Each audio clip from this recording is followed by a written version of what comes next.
Estás a punto de entrar en La Quimera. Un podcast para descubrir las tendencias del cine del presente. En cada episodio, conversamos con destacados cineastas contemporáneos de la mano de Miquel Escudero. La Quimera. ¿Entras?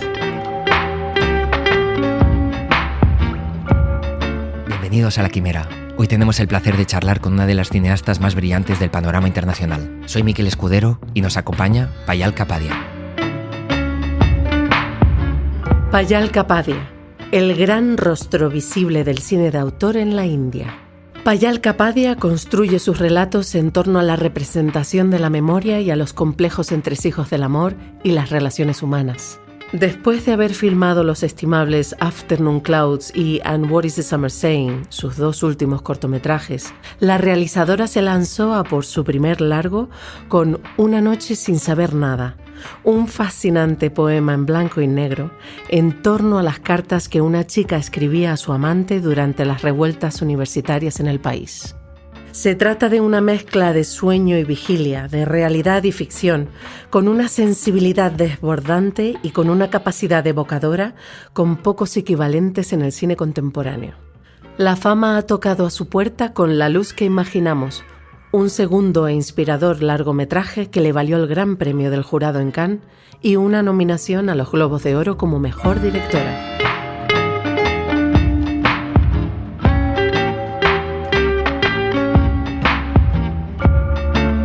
Estamos hoy con Payal Kapadia, una cineasta que nos invita a adentrarnos en lo más hondo de nuestra mirada. Hi Payal. Hi. Thank you very much for being with us today, and thank you for having us here in Paris. Thank you for inviting me for this. Welcome to La Quimera.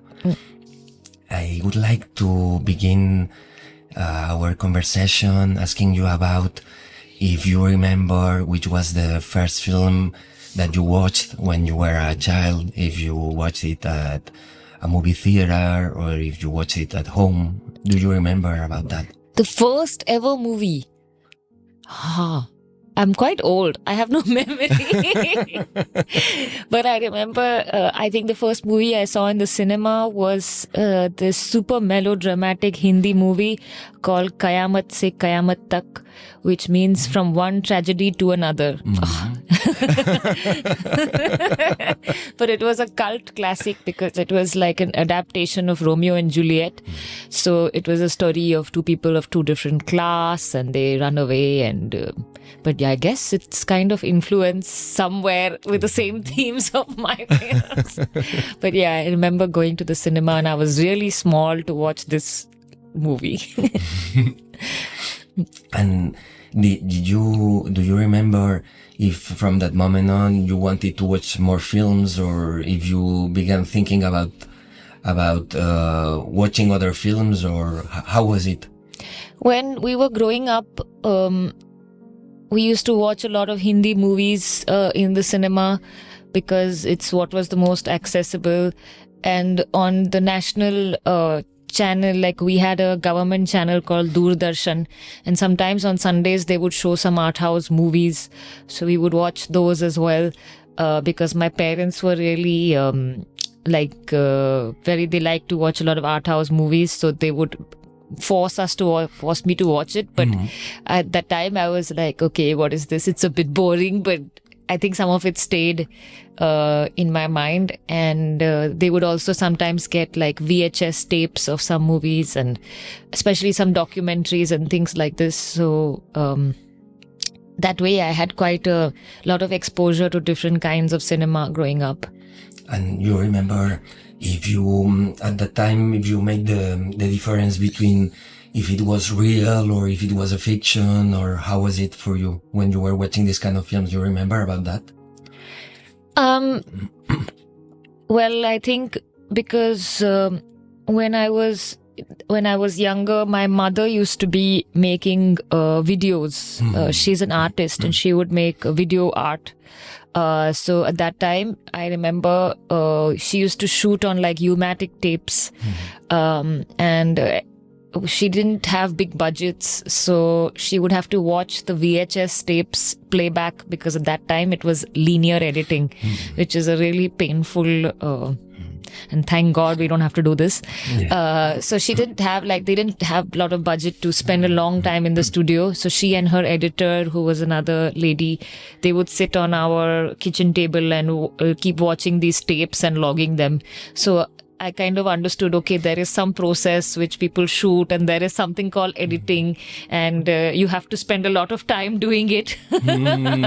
But I felt a bit like my mother explaining what is editing to me, and it was a very silly way to say it, but in the Matrix, where you say the world is there, and I couldn't watch cinema. I was like, oh my God, I see all the cuts now. It's all clear to me. So at this time, I was very fascinated by technique, I think, and the technique of filmmaking and how it all works. And so I think somewhere in my mind that I found editing very fascinating. Was it at that moment that you began thinking about creating your own images, or you began thinking about making your own films? Not really. I wasn't very clear what I wanted to do. I was always interested in cinema, but I was interested in many things. I was interested in architecture. For some reason, I thought I wanted to be an architect. And I was interested in painting, and so there were a lot of interests that I had. And so I wasn't really sure. Then when I was in school also, I was part of the film club, because it was a school where they would once a week show you art house movies. So we watched Satyajit Ray, and we watched Ghotak, and we watched a lot of cinema from India, regional films, and also Herzog for some reason. I don't know what I understood of Herzog watching Aguirre, the Wrath of God, when I was 14 or something like this. So it was a social experiment, I think. They were just throwing these films at us. So I wasn't really sure, but it was later on when I had a really good professor in school who would, instead of just showing the movies, he would write out what is the film about, a small note, a curatorial note on why he had chosen this film.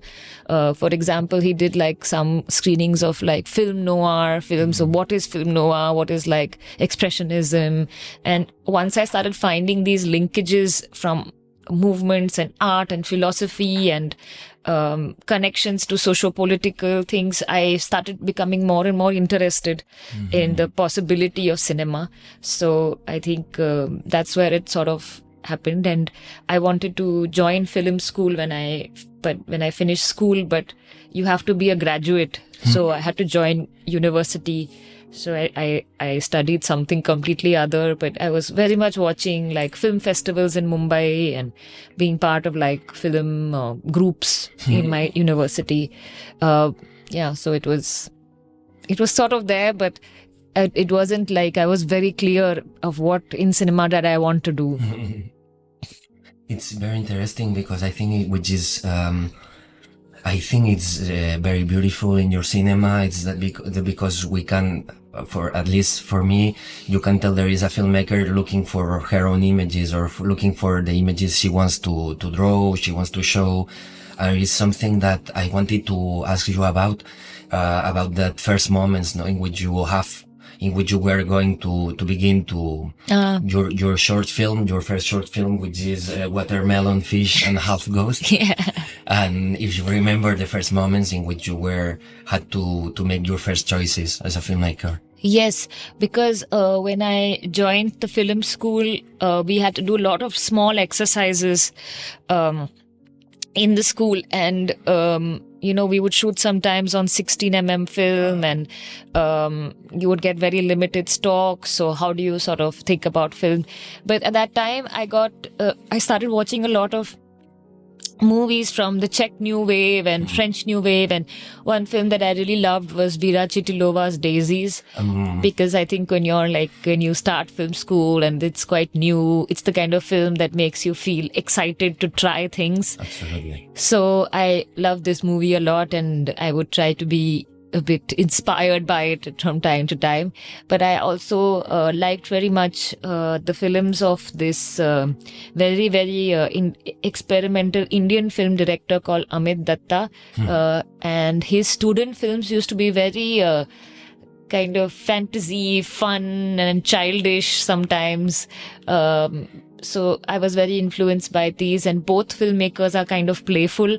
So in this first movie also, I was very inspired by this playful kind of life, which is both fantasy, reality, and a bit of my simple philosophy thrown in.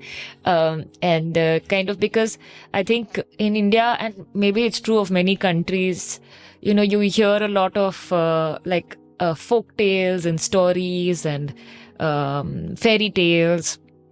So I wanted to have this feeling, because the film is also from the point of view of a little girl. So it made sense to do it like this.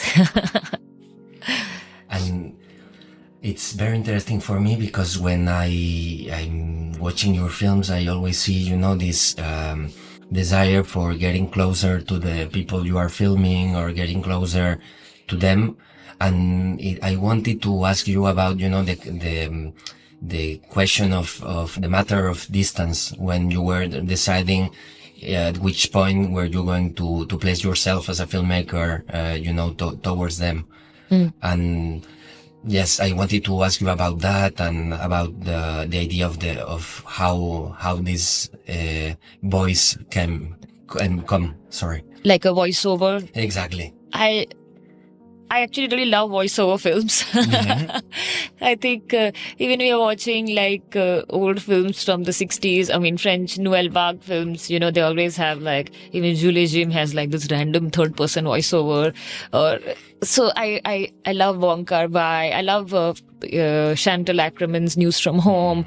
So voiceover is something that I feel very attached to in filmmaking, because for me filmmaking is the text, also is the sound as well, and the images and all of it kind of making a soup together. So it's what I love. And I think what happened was that I was making a documentary once, and this sort of helped me a lot. I was already interested in voiceover, but I was doing a project as one of my film school films. I had to make a documentary, but I was in a particular batch in my film school where we were making the shift from celluloid to digital. Yes. So it was a strange time, because all the teachers were very geared towards teaching from a celluloid point of view and not so much from a digital point of view. So the teaching methodology had not quite changed, but the equipment had changed. So it was an interesting phase, because so we had to do a documentary film, but they would not give us the camera to shoot over a span of time, but just 6 days for 8 hours a day, and with a limited SD cards of 32 GB or something like this. So that completely, how do you think about nonfiction, when you've been learning and thinking about filmmakers shooting for a long time, and then suddenly you have these restrictions. So I was a bit confused as to what to do. So my sound recordist had this Roland recorder, which I love so much. It's a really nice recording device. So he and we went together to this place I wanted to shoot, which was in a village, kind of in the forest, away from my film school, maybe 2-3 hours by car. And we would just go there, and because we didn't have the camera, but we had the recorder, I would record a lot of audio. Yes. And just to see what I can get in terms of what the film and what it would be. So at that time, I was very obsessed with this one man who lives in this village who he was into he was a beekeeper. of some kind.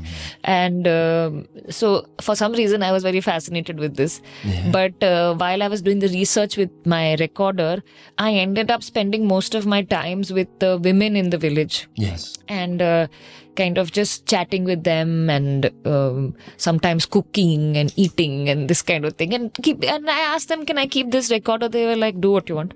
So I was recording a lot of audio at this time. Then I shot the film and did everything. And then I came back and I realized this film about this beekeeper is not very good. So what to do?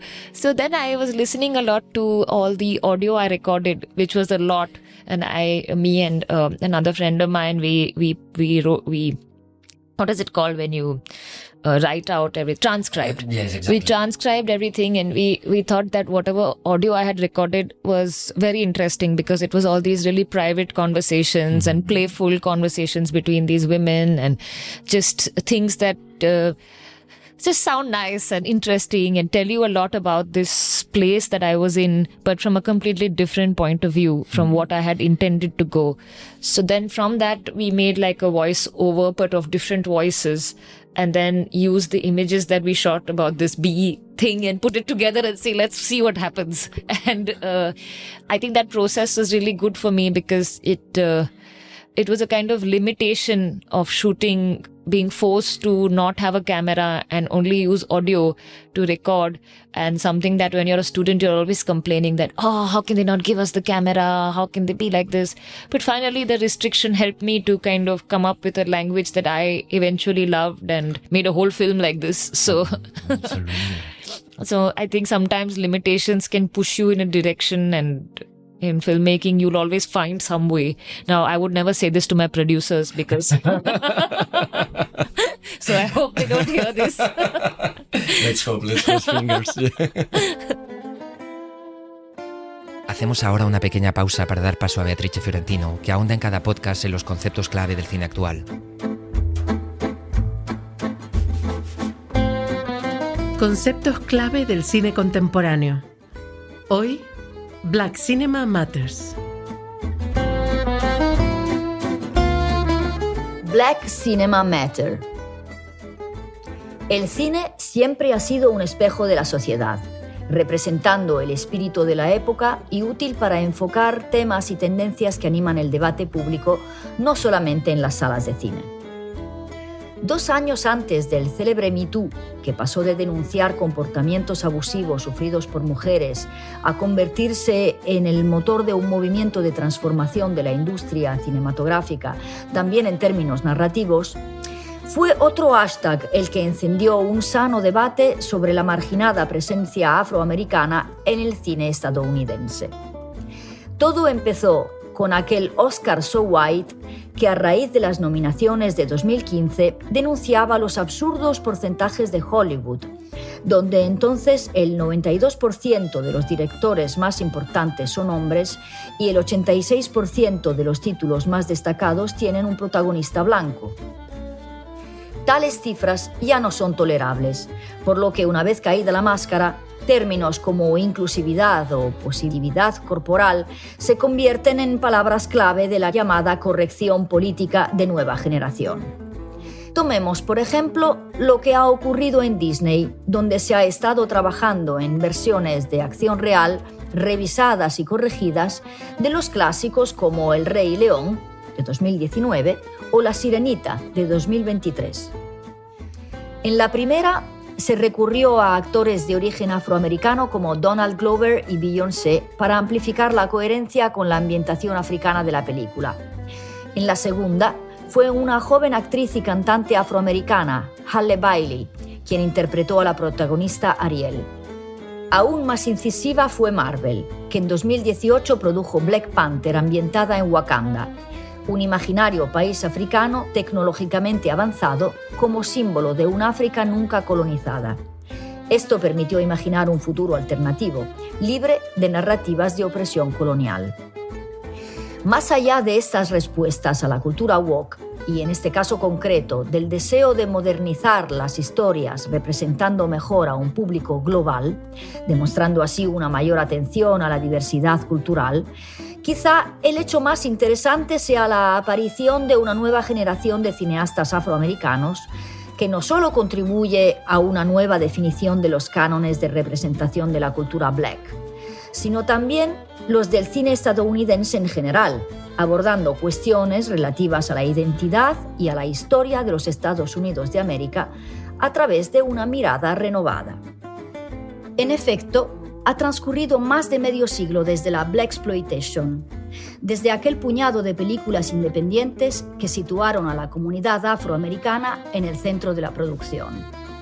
Algodón en Harlem, Blácula o Las noches rojas de Harlem son algunos de los títulos que, a su manera, dieron un paso hacia un cine libre de las apuestas de un Hollywood muy blanco, que permitió a la comunidad negra algunas grandes estrellas. En primer lugar, Sidney Poitier, protagonista de películas con una voluntad progresista y conciliadora.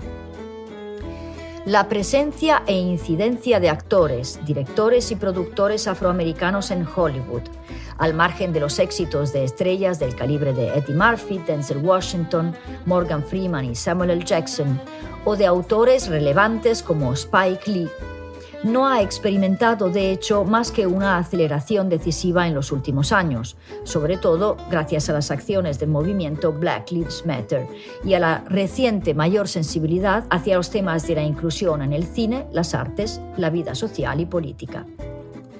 Así ocurrió que en el año del gran éxito de La La Land, 2016, un año después del famoso hashtag #SoWhite, Barry Jenkins ganó de forma un tanto sorprendente el Oscar a la mejor película con su excelente Moonlight.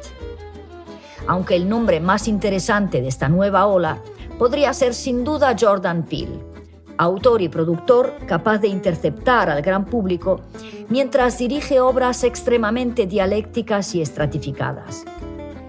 Comparable en muchos aspectos a M. Night Shyamalan, Peele se ha hecho un nombre desde su primera obra, Déjame salir, una película de terror que destapa las hipocresías del liberalismo en la sociedad norteamericana. Tras confirmar la ambiciosa trama estética, narrativa y sociopolítica con la posterior cinta Nosotros, una metáfora palpitante y despiadada de Estados Unidos, Peele sube aún más el listón con Nope en 2022, un blockbuster de imprevisibles trayectorias que mezcla ciencia ficción, terror, western, historia del cine y un despiadado análisis de la industria del entretenimiento y el racismo latente de la pequeña y gran pantalla. Volvemos ahora con la cineasta Payal Kapadia para seguir profundizando en su forma de entender el cine. There's something which is quite beautiful, you know, in your cinema. Is that how voice takes place in spaces. Yeah. And something which I wanted to ask you about, no? When you are editing and you feel when you feel that voice exists in this space, you know, but maybe it's not linked in the first place, but then it makes some sense. Yeah, I like this juxtaposition a lot, like a seemingly unrelated voice and the space. And as a viewer, I feel like I'm making some connections, and the tonality of voice, the way it's spoken, the kind of closeness that sometimes, you know, when you don't put a camera on somebody's face, but you just have a small recorder, sometimes it can be more intimate. And you can speak like it can go really soft and we talk like this, or we hear somebody shouting from across the room, and all these things can create, it's almost like mise-en-scene, but sound. But it's true. Yeah. Absolutely. Yeah. Absolutely. And it makes me think that about there is something which I really love, is that there are lots of pillow shots in your films, you know, as in Ozu's cinema. Okay, yeah. And I really like that because, well, there is always, you know, these spaces, and there's always like these idle times. And you know, I wanted to ask you about that, about how you work with your actresses and your actors in order to find these idle times. Actually, I've been speaking a lot to my actresses with this new film also. And they were like, we had a lot of dialogues, but what we had to work with you the most was on how can we be silent and how we should express ourselves in silence. I didn't realize I was doing it so consciously, but it's the kind of cinema I like. I think it's a language of a lot of Asian cinema, as it Hugh Sen and Edward Yang, Exactly. Apichat Pong in a very different way, but also sometimes Naomi Kawase.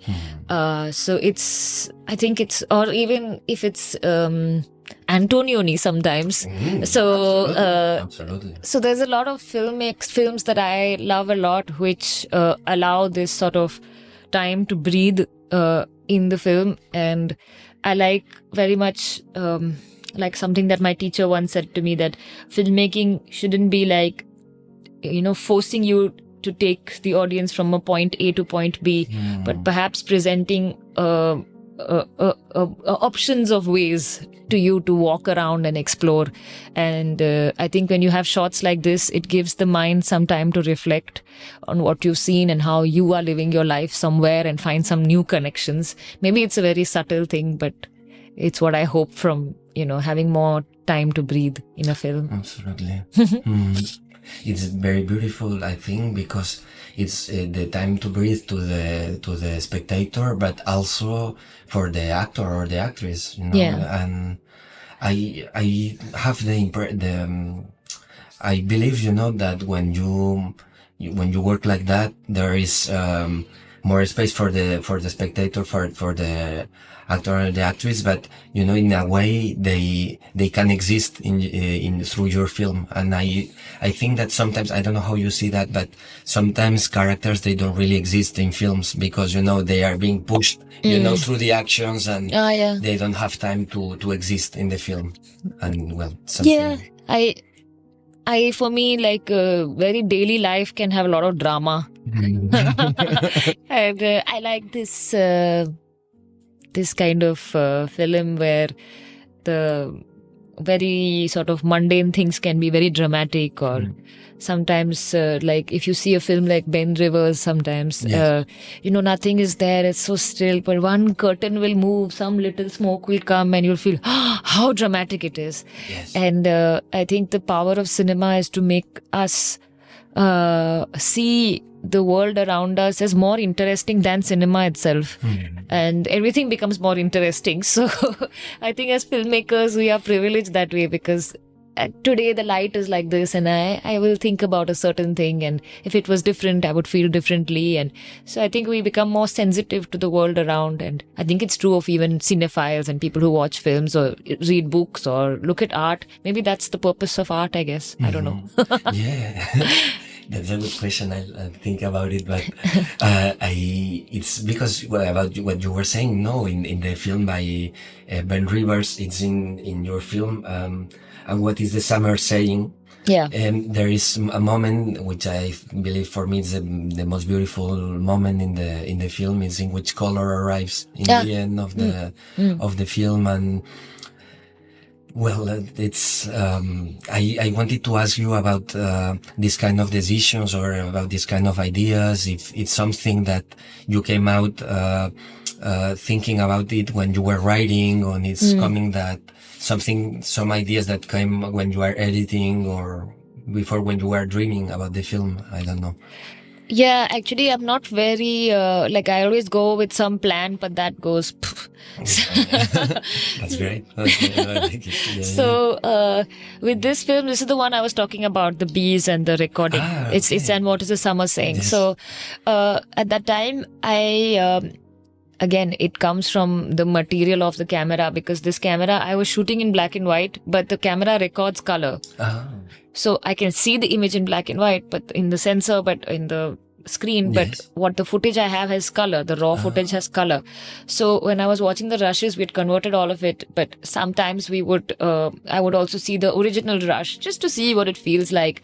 So I realized that the evenings were really particularly beautiful in color. And so I felt, I can't possibly make this black and white. So I made it color. That's beautiful, because it comes to it's like it comes like I don't know how to say that in English, but it's like a sweet gesture towards the character. I believe when it happens in a way in which it's helpful and in which the character feels better when it comes like that. Yeah. It was just because it was just an organic thing. But it's I think that it's beautiful. I don't know, in how we imagine a slide. There are some moments in which even music, I wanted to ask you about the use of music too, because, music, comes to your characters, to Prabha and Anu. It comes like as it's a sweet moment for them, when music comes. Yeah. Yeah, that's true. It's always sweet, the music. Yeah. I like, again, the way I work with music is also very organic, like almost as if it's found material. So when I'm editing or when I'm writing, I just collect a lot of stuff and have folders and folders of music that I just feel goes with the scene, and maybe I use it, maybe I don't. So just to find things like this.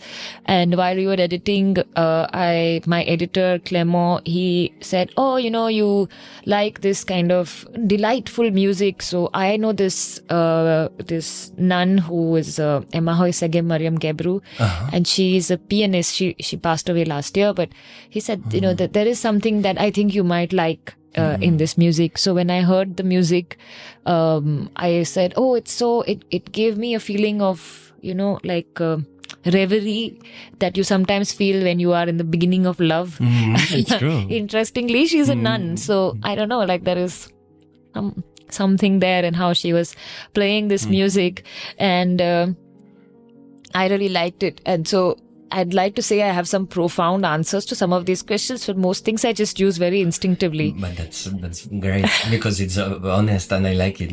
I love it. I just felt answers. like, it feels nice. And sometimes you don't have to have some theory behind it, and it's just organically how you feel close to a scene, and it just worked for me. Of course, and for me, I love this kind of answers. But for me, it's something important for me. Is if you want to share with us the moments, and when do you realize that it makes sense, and what happens in the film, so you think it makes sense, it happens something, there is something there. So the way I like to work is that I do a lot of trial and error. So it's very like making craft almost. Exactly. So when I'm scripting also, I record all the dialogues myself, and I change my tone to become a man. And yeah. So, and I Perfect. make like the whole timeline, and then on that I start putting different music, different sounds, just to see how it feels. And then when I have the sound, I can make a scene better, or at least what I think is better. But I can work again on a scene. So I work very like from sound. So at that time also trying out different music and different ideas in sound design. I already started while writing the script, and that for me is the most like exciting part about filmmaking, because you can take anything and just put it together and see what happens with the montage. And it's a process I continue even after I've shot. Then I try different editing things and trying to put things together, different sounds, different voices, a voice from one scene into another, just to be a bit free in the first 2 months of editing, and then kind of start thinking more structurally. And which lets me to ask you about the moment in which how some of your shots, I think there are lots of different spaces and times, cohabitating together, and I wanted to ask you about that. And even when there are some dreams, and even when dreams come to your film, and I wanted to ask you About time. exactly. I think temporality is a particular feature of cinema. So I agree. it is I agree. it's a it's one tool that we have as filmmakers to work with, because at the end of the day, everything is a tool to make things, and it's how you want to use that tool. So temporality and sound also, I feel, are very linked, because sound sort of plays a big role in how you feel time. At least that's how I think about sound. So I for this last film, for example, I was very interested in having two kinds of the feeling of time. The first half of the film is set over many days, and the feeling of time is very much faster. There is a more sense of montage and passage of time, while the second half of the film is just one day. So how do you feel time differently like this? And you can do this in cinema to speed up and slow down, and there's internal time also, which is more to do with the dreams and feelings of the heart, so which gives you a different sense of time. And I think that when we experience time in real life also, like when you are meeting your lover, or you are having fun, then time passes really quickly. And you're like, oh, it's already over. Or for example, when you really hate your job and you're waiting, then the time feels so slow. So it was all these things that I like to play with, like for example, the character Anu, when she's bored and she's just, so the time slows down there. And it's true. But then there is a moment in which they have some space and they have some time to express themselves. Yes. So I was thinking a lot about the city time and the kind of capitalistic time, which doesn't allow you to have time for yourself, really, because all the time you're either getting to work, you're working, or you're cleaning your house because you only have one day off. So getting away from that feeling of time was important for me, for the characters to be able to think about life. Absolutely. Absolutely.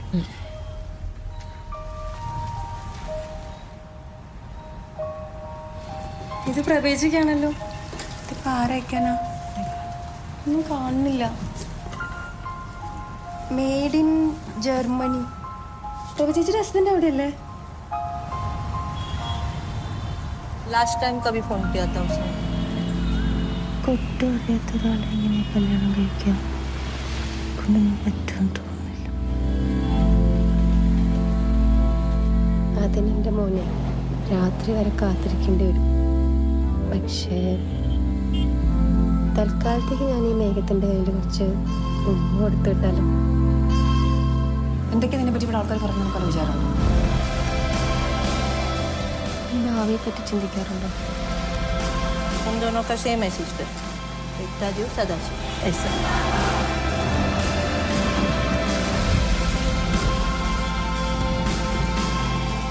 ऐसा लगता है ये जगह है ही नहीं, गायब हो जाओ तो किसी को पता भी नहीं चलेगा।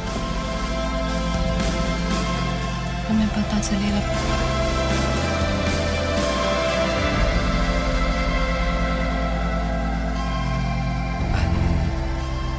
It takes me to wanting to ask you about how this work on time or sound works with a film like A Night of Knowing Nothing. How came this project to you? Which was the first moment in which you felt that you wanted to do it this way? After your short films, I mean, because it was your first feature. Yeah, that's. It was a film that I was working on for some time, but without sort of knowing that it could be a film. So I was part of the film school, and me and Ronabir, who I work with, he's my cinematographer, we were shooting a lot of life around us, of our campus. We made many interviews with our friends for 2-3 hours about how they feel about things around them, about politics, about love, about what it's going to be like when they stop being students.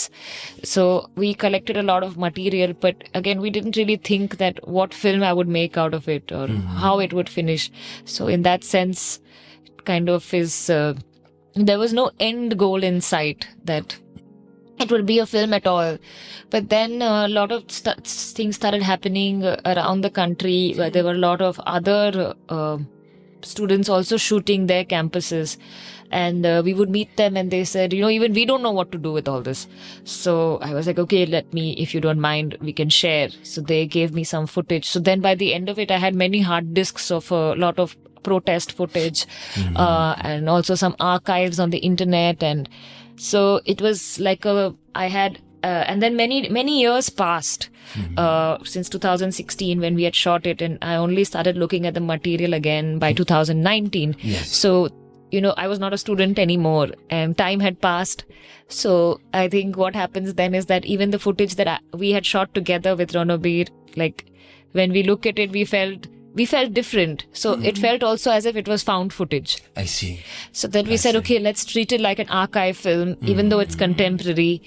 But let's try and, because how do you link so many different things without a voiceover? And it's difficult. Even though we had a lot of interviews, it was still hard to, find a cohesive whole. So we came up with and because I like very much voice and sound with different from this thing, I said, we both said, okay, let's do some experiments, and we would record some things and put them on the timeline, just randomly record, even sometimes gibberish, just to see how it feels. Exactly. And then I said, okay, we said that this form of these letters is something that could be interesting. And we went this way. And I was very influenced by the work of John Berger, who's a well-known writer. And he often has books which are like fiction, non-fiction, sometimes like diary, but you realize towards the end that it's actually fiction. So this kind of his way of writing really influenced me. So he had written a book called From A to X, which is love letters written by this woman. I didn't know. And I was like, this is a great form for me as well. So I borrowed it.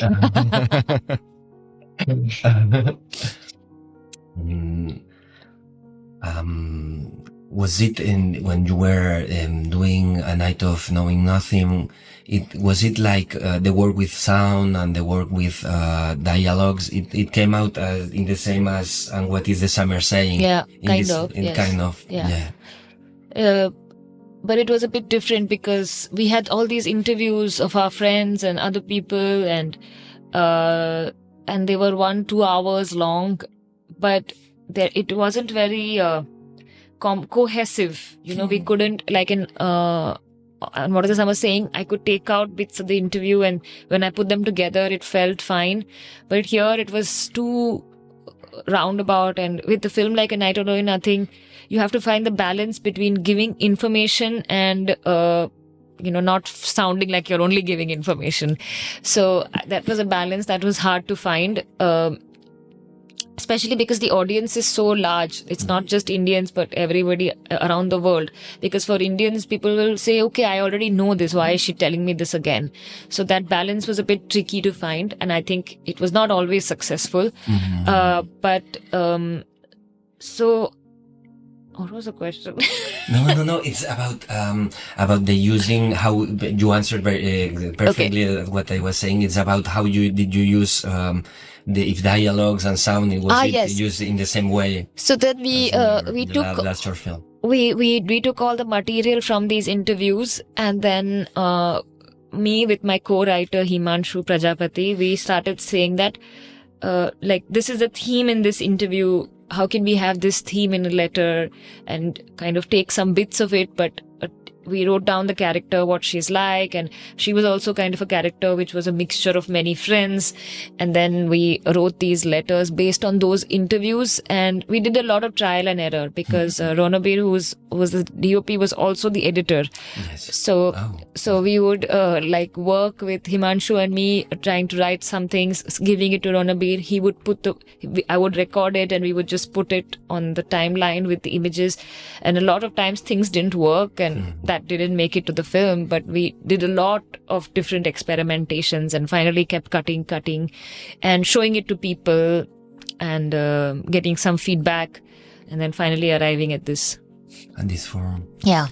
And how is when you ended, A Night of Knowing Nothing, and you begin thinking about all we imagine as light, how is this moment in which you feel that you wanted to experiment with other forms, and how came the project in the first place? So All We Imagine is like I was writing almost simultaneously as I was making the previous film. I started writing it long time ago, but it was a very different film then. And I think the process of making A Night of Knowing Nothing kind of made me feel more free. And I had a very kind of proper script and very clear scenes and, trajectory and this kind of thing. So, but after Night of Knowing Nothing, I felt so, liberated as a filmmaker to be able to do more things that are not so, bound by the script or, the form of the film, just experiment a bit more. Absolutely. So I started reworking the script and, along with Ranabir, we would shoot a lot of Mumbai. We live there. So, we can go and just take a small camera with the phone, shoot in the trains, shoot here, and then come back and put it together. And I was also doing a lot of interviews with young nurses at this time, and as well as other women who live in Mumbai. So I would take some of that audio and just put it with the image and see how it felt. So I think that nonfiction practice really helped me a lot to kind of create like a bank for myself, an archive of images over 2-3 years. We did that. And the idea of working, with characters who are nurses was in the first project, was in the beginning of the project. Yes, it was. It was the first starting point of the film, because I was still a student when I was thinking about the film in my final year, and I had 2 family members who were both very ill, and one was being taken care of by nurses and one was in the hospital, and I was going between the two, kind of being, one person has to sit outside in the hospital. So I was doing a lot of that. And I think when you're making films, and you have to make a film soon, you start thinking about where you everything becomes interesting. So the hospital space I started observing, and I found it very interesting because it's a place where firstly a lot of women work, and in Mumbai there is it's a place where you see a lot of women at work. Then I made some friends there, and I took down a lot of stories about how it was when they were student nurses and this kind of thing, which I found very interesting. And I was very fascinated. I felt that the potential of a space like a hospital can talk a lot about the zeitgeist of the country in different ways, like whether it is women's health and things like this. So it could be a potentially interesting mise-en-scene to have. So that was the kind of starting point. And I wanted to ask you about the moment in which you begin, I wanted to ask you about in the moment in which you begin, which you decided to cast your actresses. Yeah. It's fine. Sorry, I was worried if okay, no problem. Registering. Yeah, so in the beginning, I had this completely stupid idea that I would cast amateur actors, real, people who are not actors, from people who work in Mumbai. And so I met a lot of women, but of course it was a very privileged thought to think that these people will give up their job to come and work in my movie. They were like, no, so we don't have so much time for you, this thing, and we're not going to get our jobs back if we stop for 6 months and do this movie. So basically they just told me to no. So and I realized then that I was being this, it was not making any sense to ask them even. So then I started looking at actresses, and the girl who was playing Prabha Kani, so 6 years ago when I wrote the story first to the nurses for my short film, I had approached her to play the younger nurse, because she and I were both younger then. And she had made a very nice movie called Memories of a Machine. It's a short film.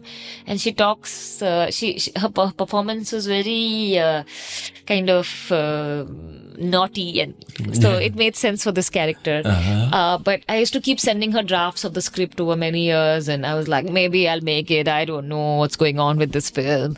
And then finally, we both grew older, so she could no longer play the younger character. So I said, will you play the other one? And by then she was doing very different and diverse roles, much more serious roles. So I felt that she's an actress with a big range. Yes. And then I approached her to do it. And she comes from a theater background. She studied in Paris, in the Lecoq School of Theater. Yes, exactly. So, she has a very theater, way to work, which helped me a lot because I like to prepare for the film as if we were doing a theater production. So we all lived together and we tried scenes out. And I think that came from her sort of practice as a theater artist. And then the other girl who was in the film, Anu, is Divya Prabha. With her, I had seen her in a movie called Aripu, The Declaration, which was in Locarno 2 years ago. It's again a really good independent film from India. Yes. And she was a very serious person in that movie, but she was very good. So I was a bit confused, like, how will I cast her? And she was older. She was in her 30s. And the character Anu is 25. Yes. So I wasn't sure. But then she came to meet me and she was full of life, and I was like, she could totally do this role, because she has like this amazing personality, and on Instagram she's always making funny reels, and she's really goofy and superb. So yeah, and I just felt really happy to be around her and work with her. So she said, Payal, nobody gives me young roles. They always make me this old girl lady.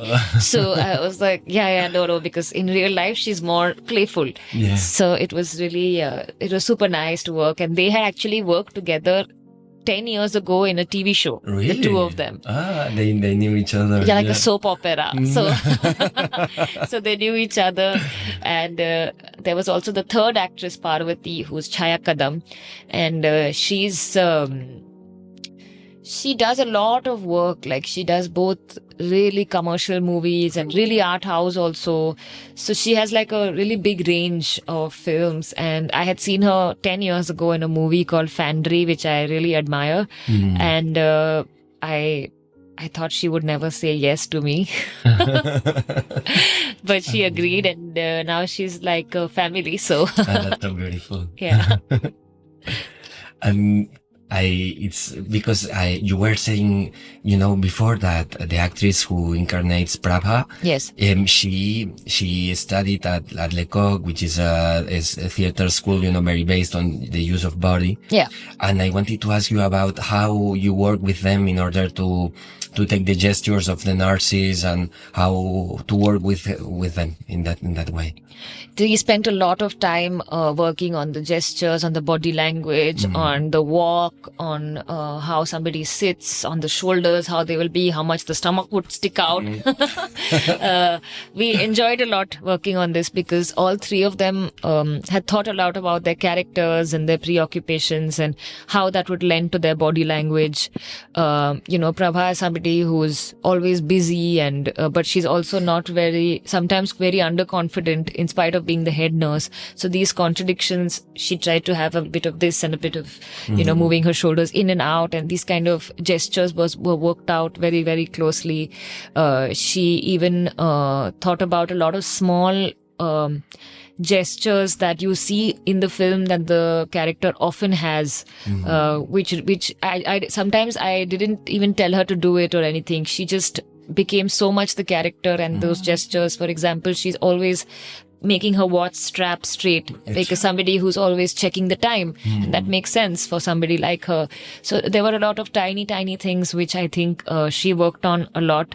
And because we were all living and working together, we helped each other, whether it was Anu and, everybody was contributing to each other's way. And it's very positive when that works out well. So it was a great experience for all of us.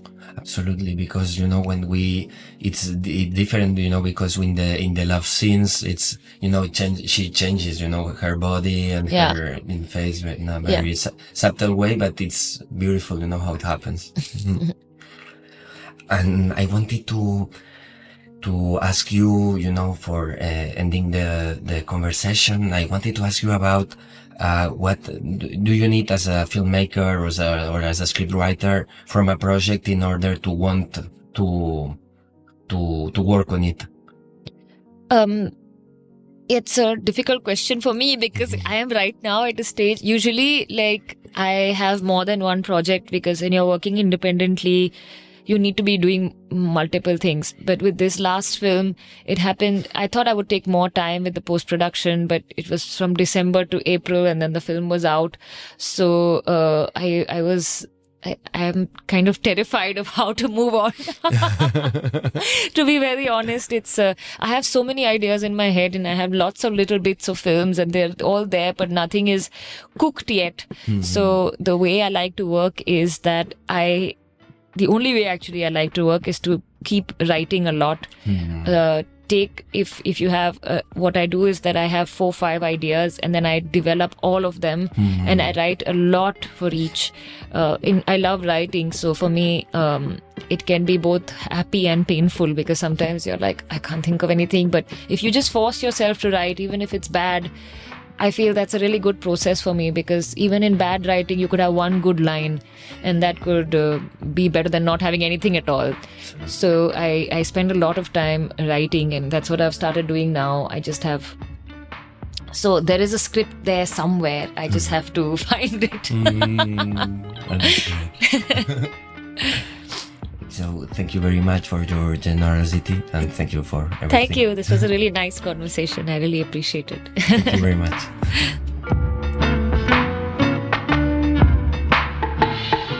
Nos despedimos de Payal Kapadia con el deseo de que encuentre ese guión y nos traiga una nueva película.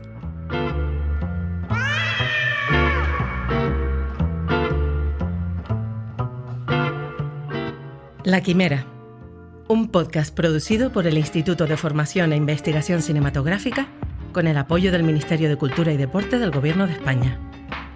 Descubre a más cineastas contemporáneos escuchándonos en tu plataforma de podcast favorita o en nuestra web podcastlaquimera.com.